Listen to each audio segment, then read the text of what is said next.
भाइयों एवं बहनों, प्रेम कुशवाहा की तरफ से प्यार भरा नमस्कार। जी हाँ, आज का जो एपिसोड है, मैं जहाँ से छोड़ा था, अद्वैतवाद। जी हाँ, 508 ईस्वी में जन्मे आदि शंकराचार्य ने अद्वैतवाद का सिद्धांत दिया था। वो अद्वैतवाद जिसका खंडन मोहम्मद साहब ने कर दिया और सारे विश्व को ज्ञान दिया। लेकिन उनके आज ये सही ज्ञान को सूफी संत लोग ने ही दबा के रखा है। और ये जितना आप देख रहे हैं मुल्ला मौलवी,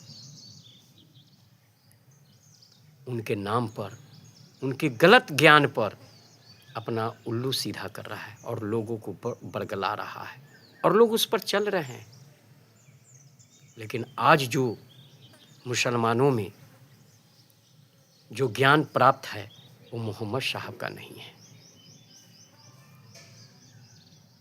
इसकी जब स्वयं वो चिंतन करेंगे और इसकी खोज में जब जाएंगे तब उन्हें सब सच्चाई मालूम हो जाएगा। और उन्हें खोजना होगा, किसी के कहने और सुनने पर नहीं, उनको स्वयं को खोजना पड़ेगा। जब खोजेंगे तो मिल जाएंगे। और इसका ज्ञान सूफी संतों के ही पास है और दूसरा किसी के पास नहीं है। सूफी संत आज मोहम्मद साहब के उपदेश में जी रहे हैं और कर रहे हैं। मैं फिर इस चीज़ को एक बार चर्चा कर दिया। और वही आदि शंकराचार्य ने भी अद्वैतवाद का सिद्धांत को लागू किया और इसके लिए उन्होंने 4 मठ की स्थापना किया कि देखो, अद्वैतवाद का हमको विस्तार करना है कि ईश्वर हमसे कहीं अलग नहीं है, बल्कि जीव और ब्रह्म दोनों एक हैं। मनुष्य ही ईश्वर है। लेकिन आज आदि शंकराचार्य के 4 मठ के जो कर्ता धर्ता थे, वो आदि शंकराचार्य के मरने के बाद क्या पाखंड का खेल खेला।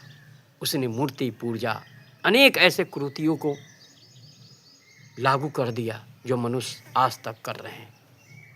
उनके मरते ही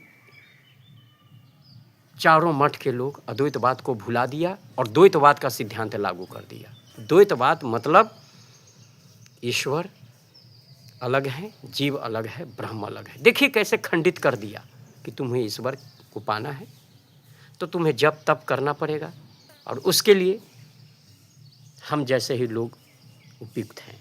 जैसे देख रहे हैं पंडित पंडा मुल्ला मौलवी, बड़े बड़े धर्माचार्य जो कहीं अद्वैतवाद की चर्चा नहीं कर रहे हैं। अगर मेरे भाई अब उस समय आ गया है कि अद्वैतवाद पर खुल की बहस होनी चाहिए और इसके लिए आप किसी दर्शन शास्त्र के प्रोफेसर के पास चले जाइए। जो मैं कह रहा हूँ वो सही है क्या गलत, यानी अपने दर्शन शास्त्र में कह दिया गया है साक्षात ज्ञान। याद कीजिए, जितने भी महापुरुष भगवान हुए उनके सब गुरु हैं और गुरु ने उन्हें साक्षात ज्ञान दिया, तब वो उसके जैसा बने। आज मेरे भाइयों एवं बहनों, अयोध्या में केवल राम की मूर्ति का जो स्थापना हुआ वो एक प्रतीक है। इससे भारत में राम राज्य नहीं आएगा और भारत में क्या पूरे विश्व में राम राज्य लाने के लिए हमें गुरु विश्वामित्र, गुरु वशिष्ठ, गुरु अगस्त्य, गुरु भारद्वाज, चाणक्य, रामकृष्ण परमहंस, ऐसे जब गुरु होंगे तब राम जैसे महापुरुष बनेंगे। अगर नहीं होंगे तो नहीं बनेंगे। इसीलिए सबसे पहले हमें गुरुमुख होना पड़ेगा। और इस जो मैंने विषय डाला है उस विषय पर लंबी बहस होनी चाहिए, तब सारे पाखंडियों का राज खुल जाएगा, तब ये विश्व का कल्याण होगा। कहने से मेरे भाइयों एवं बहनों विश्व का कल्याण हो, प्राणियों में सद्भावना हो, गौ हत्या बंद हो, ये बकने से नहीं होगा। और आज तक नेता लोग यही कह रहे हैं कि हमारा भारत विश्व गुरु बनेगा। विश्व है और गुरु ही गायब हैं। अरे नेतागण, अरे पाखंडियों, क्या तुमने चाल चला है मायावी? पूरे भारत को, पूरे विश्व को बर्बाद कर रहे हो और कहते हो कि भारत विश्व गुरु बनेगा। आज गुरु की महिमा ही खत्म कर दिया। केवल गुरु पूजन होता है उस दिन, बस उसके बाद गुरु को क्या खोजना, बात खत्म हुआ भैया। आप अलग हम अलग कोई ज़रूरी नहीं है, सब अपने में लीन है। विश्व का कल्याण नहीं होगा, प्राणियों में सद्भावना नहीं होगा। और लोग कहते हैं कि राम राज आएगा। मेरे भाई, मैं कह देता हूँ, राम राज तो नहीं आएगा, लेकिन रावण राजा कंस राज तो शुरू है और ये बढ़ेगा, क्योंकि सब ने गुरु को महिमा को खत्म किया है। और जब तक गुरु परंपरा नहीं आएगा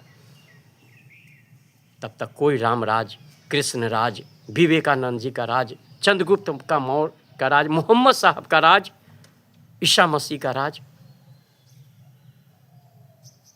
गुरु नानक देव जी का राज, जो हिंदू मुस्लिम सिख ईसाई, वो किसी का राज नहीं आएगा। वो जानवरों का राज होगा। सब मरेंगे, कटेंगे और ये पाखंडी सब दिन लूटेंगे।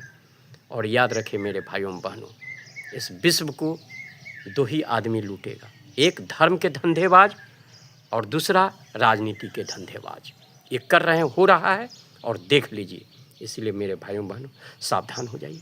इस वीडियो को इतना जन जन तक पहुंचाइए कि इस पर बहस हो। और हम इस बहस करने के लिए चुनौती को हम स्वीकार करते हैं, और हम चुनौती भी सारे धर्म के लोग को देते हैं कि मेरा कथन सही है या गलत। उसको मानव में भेज दीजिए, दूध का दूध और पानी का पानी हो जाएगा। हम इसके लिए पूरी तरह से तैयार हैं, और हमारी चुनौती को पाखंडबाजी लोग स्वीकार करें। हम सहस्त्र शास्त्र के तहत उनसे हम वार्तालाप करने के लिए तैयार हैं कि साक्षात दर्शन ही मनुष्य का कल्याण है, और इसके अलावा कहीं नहीं। बल्कि सभी धर्म में ये बात को बता दिया गया है, लेकिन सब ने इस चीज़ को छुपा लिया है। इसी के साथ जय हिंद, जय भारत।